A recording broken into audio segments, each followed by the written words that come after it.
Well, Tina, you're looking lovely in your scarf. I really like that one. Thank It you. matches your necklace as well, sort of style-wise as Thank you. art. It's one of my favorites too. And I've got my Princess Cruise t-shirt on from when we visited Norway on Princess Cruise Lines.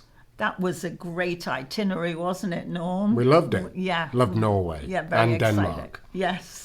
There are many creative ways to retire these days, and a lot of baby boomers are exploring those.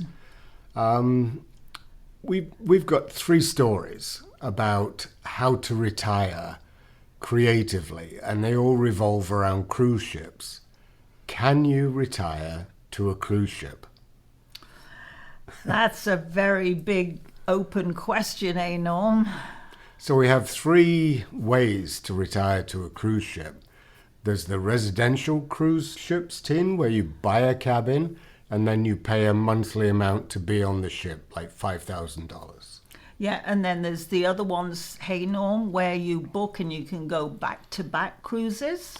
And then there's the world cruises that people like Holland America do, where you're on the boat for half a year or longer. Wow.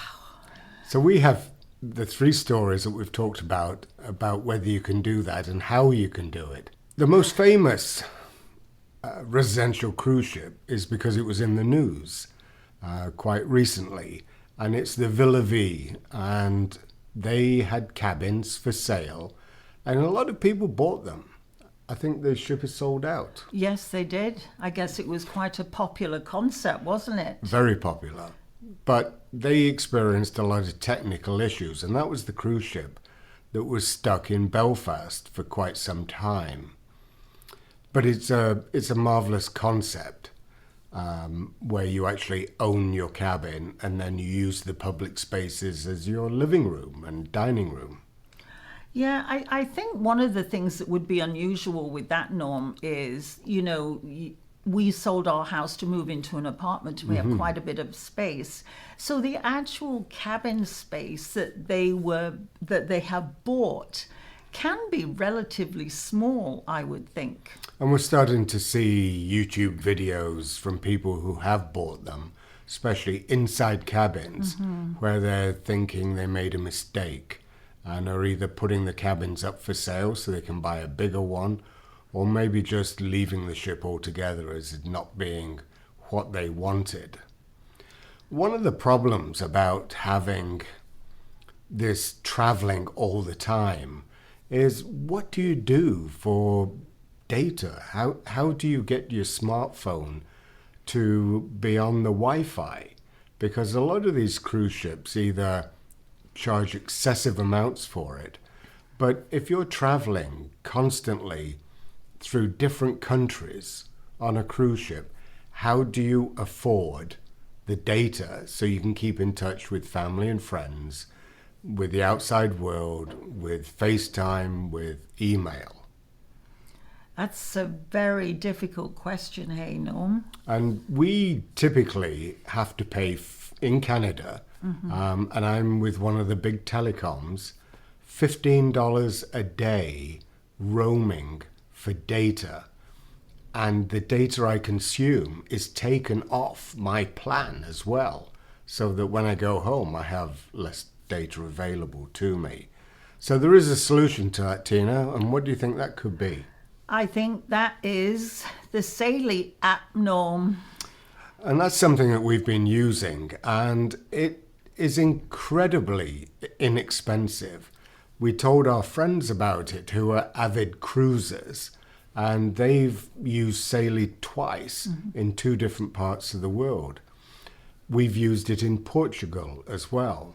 And one of the great things about Saily is it's an eSIM. You don't have to go to a retailer and buy a SIM card.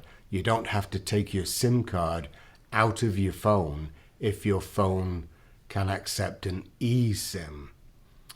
So basically, what you can do is, if you go into a country, you can just buy data for 7 days or a week or a month. They have different packages, but you can also go by region. And this is what our friends recently did. They were island skipping across the Caribbean. So they bought the Caribbean region from Saley, and that gave them 14 countries. And it worked in every one of them. And I think that's something that we will be looking at, because going to Europe, we can also do the same, buying a region for Europe, which actually includes 35 countries, which is amazing. And they start at around $5 for 7 days for 1 gigabyte of data. And you can choose how many gigabytes you want to buy. So we would highly recommend Saley. It works for us, it works for our family, and it works for our friend as well.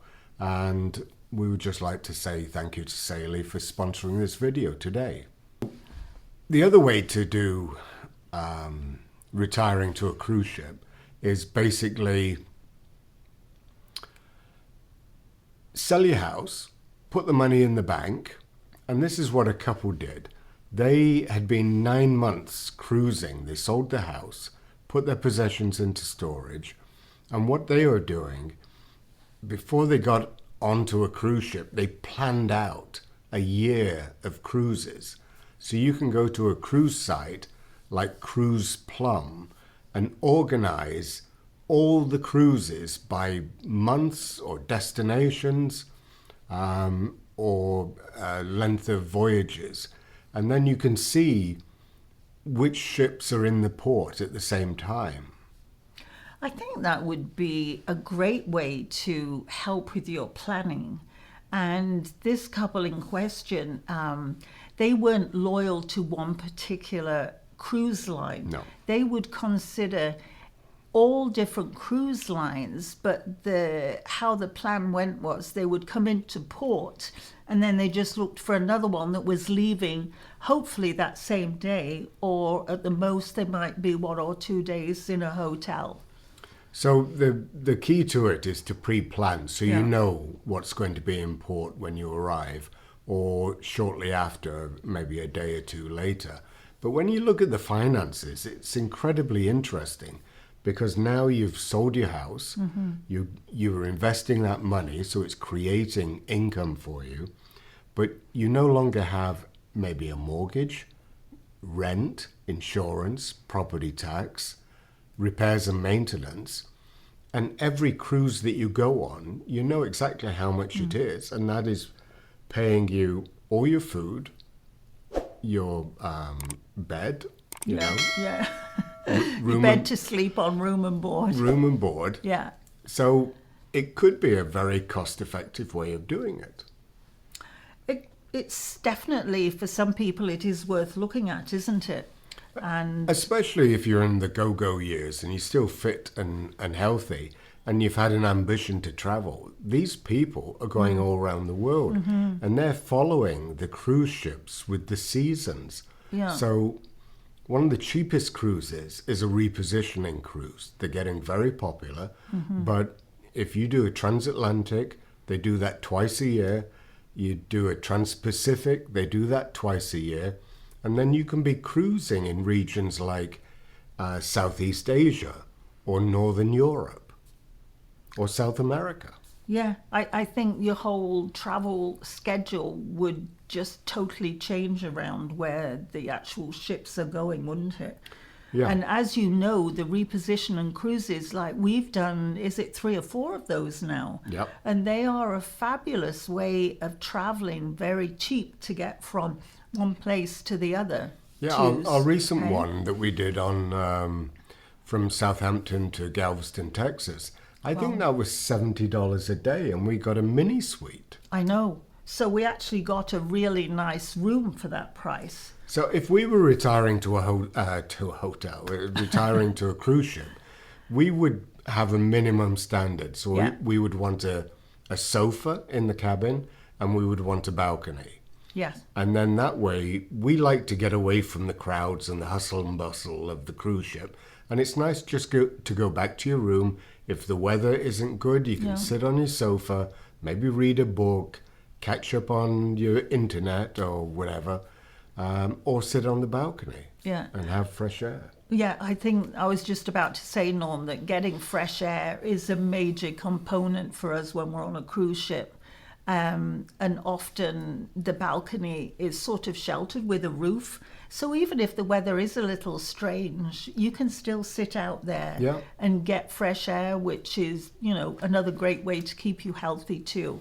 And then the other one is these world tours or world cruises where they circumnavigate the globe, basically. And Holland, America were famous for that, especially with the smaller ships. But Yeah. unfortunately, I think they've got rid of those particular ships, but they are still doing them.